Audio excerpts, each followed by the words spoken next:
Hello and welcome students. I am Hemchand from Navjyoti Global School, पहाड़ पानी। जैसे कि स्टूडेंट्स हमने प्रीवियस चैप्टर में स्टडी किया था कि जो हमारे फूड्स के कंपोनेंट्स होते हैं इसके बारे में हमने स्टडी किया था कि हमारे फूड्स के बहुत सारे कंपोनेंट्स हो सकते हैं जो हम डेली लाइफ में लेते हैं।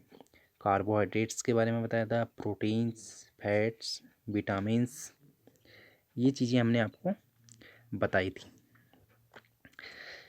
आज हम अपना नया चैप्टर स्टार्ट करेंगे, chapter number 3, fibre to fabric, तंतु से वस्त्र तक। So start. एक स्टोरी के तौर पे पहले समझते हैं हम इसे। पहेली and भूजो won the first prize in a science quiz competition held at their school। अब क्या हुआ, एक बार जो पहली और बूजो ने अपने स्कूल में आयोजित की गई विज्ञान प्रश्नोत्तरी प्रतियोगिता में प्रथम पुरस्कार जीता।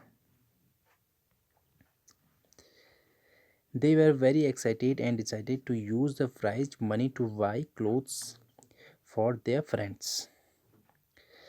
अब उसके बाद क्या हुआ, वे दोनों अत्यधिक उत्तेजित थे और उन्होंने प्राप्त हुए पुरस्कार राशि से अपने फ्रेंड्स के लिए वस्त्र खरीदने का निश्चय किया। When they saw a large variety of cloth material, they got confused। इसके बाद क्या हुआ, जब उसके जो माता पिता ने वो कपड़े जैसे दुकान पर वस्तु सामग्री की जो विस्तृत विविधता देखकर उलझन में फंस गए थे तो उनके माता पिता, तो उसके बाद क्या हुआ, अथवा जो कपड़े या वस्त्र सूती हैं तो कुछ संश्लिष्ट जो कृत्रिम हैं उसके पास ऊनी मफलर तथा शाल भी थे। फिर इसके बाद क्या हुआ,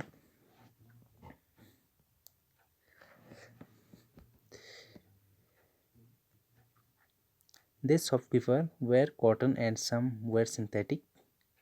He also had woolen mufflers and shawls। There were many silk sarees as well। Paheli and Bhujo felt very excited। They touched and felt these different fabrics।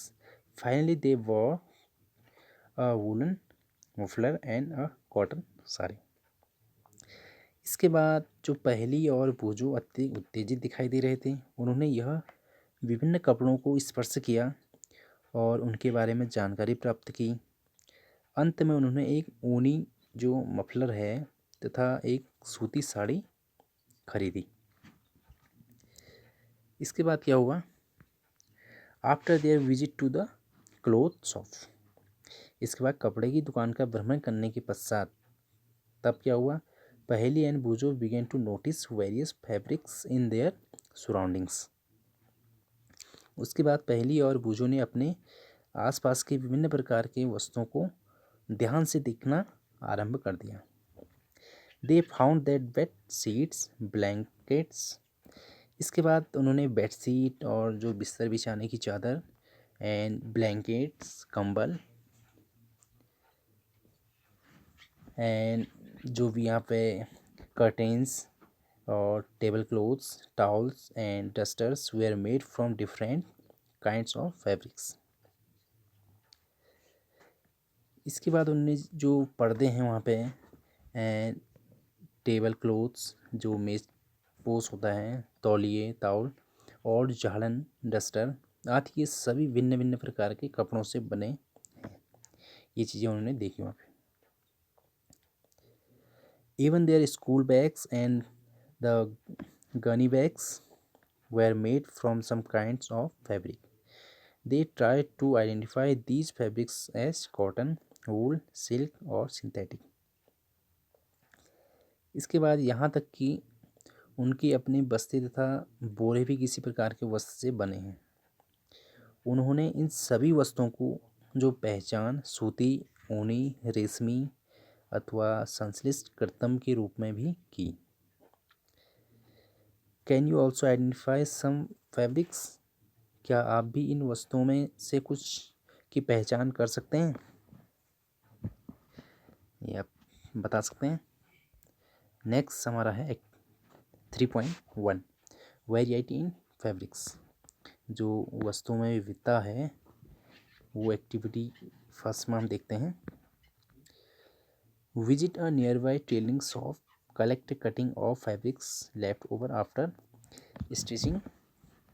इसके बाद अपने क्या करना है, अपनी पास के किसी जो टेलरिंग है दर्जी, किसी दर्जी की दुकान का भ्रमण कीजिए, विजिट। इसके बाद सिलाई के बाद बचे जो कपड़े की कतरन एकत्र कीजिए। जो सिलाई के बाद कुछ कपड़े बच जाते हैं तो उनको एकत्र कीजिए। इसके बाद feel and touch each piece of fabric. उसके बाद कपड़े के प्रत्येक कतरन को स्पर्श करके उसके स्पर्श का अनुभव कीजिए। Now try to level some of the fabrics as cotton, silk, wool और synthetic after asking for help from the tailor. उसके बाद दर्जी की सहायता से उससे पूछकर कुछ कपड़ों पर सूती, रेशमी, ऊनी, संश्लिष्ट के लेबल लगाने का प्रयास कीजिए। Do you wonder what these different fabrics are made of? When you look at any fabric, it seems a continuous piece. Now look at it closely. What do you notice? इसके बाद क्या आप यह जानना चाहते हैं कि जो विभिन्न कपड़े किस प्रकार बनते हैं? जो कपड़े हैं वो किस प्रकार बनते हैं? जब आप किसी कपड़े का अवलोकन करते हैं तो वह एक सतत टुकड़ा प्रतीत होता है। हम इसे ध्यान से अब इसे ध्यान से देखिए और आपने क्या देखा इसको वो हम एक्टिविटी 2 में देखते हैं। Activity 2, select a piece of cotton fabric you label in activity 1। इसके बाद सूती कपड़ों का वही टुकड़ा चुनिए जिस पर आपने जो एक्टिविटी फर्स्ट है में लेबल लगाया था। Now try to find a loose thread और yarn at one of the edges and pull it out. इसके एक सिर पर कोई ढीला धागा या तागा ढूंढने का प्रयास कीजिए और इसे बाहर खींचिए। इफ़ नो लूज, यदि कोई लूज नहीं है तो धागा दिखाई न दे तो फिर क्या करना है, no loose.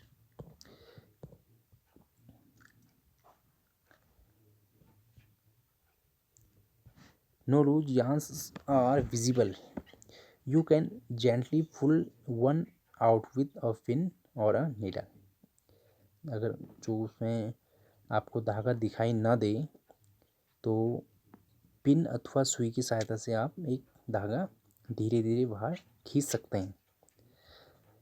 We find that a fabric is made up of yarns arranged together. What are these yarns made of? हम यह देखते हैं कि धागों को एक साथ व्यवस्थित करने पर वस्त्र बना है। ये धागे किससे बनते हैं ये हम देखते हैं।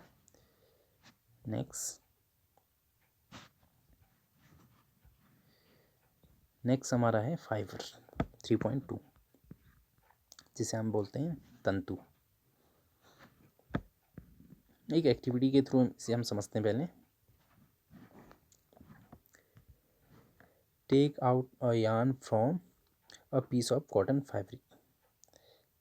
किसी सूती कपड़े के टुकड़े से कोई धागा बाहर निकालिए। Place this piece of yarn on the table. इसके बाद इस धागे के टुकड़े को मेज पर रखिए। Now press one end of the yarn with your thumb. इसके बाद जो धागे के टुकड़े के एक सिरे को अपनी अंगुली से दबाएं। Scratch the other end of the yarn along its length with your nail as shown in figure। अब जैसे आपके फिगर में यहाँ पे दिखाया है कि एक को आपने थंब से दबा रखा है, थंब से दबाया है। इसके बाद जो तागे के दूसरे सिरे को इसकी लंबाई के अनुदिश अपने नाखून से खरोंचिए। इसके बाद do you find that at this and, the yarn splits up into thin strands। अब इसके बाद क्या करना है, आप इस सिरे पर यह देखते हैं कि जो तागा पतली लड़ियों में विखंडित हो गया है। आप सुई के जो तागे को पिरोने का प्रयास करते समय भी आपने ऐसा ही प्रेक्षण किया होगा। कई बार तागे का यह सिरा कुछ पतली लड़ियों में पृथक हो जाता है।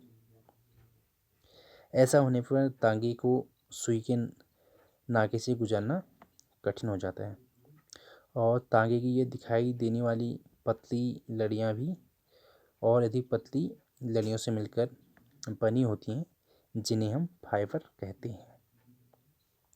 सो स्टूडेंट्स, यहाँ तक आपको समझ में आ चुका है। नेक्स्ट हमारा टॉपिक है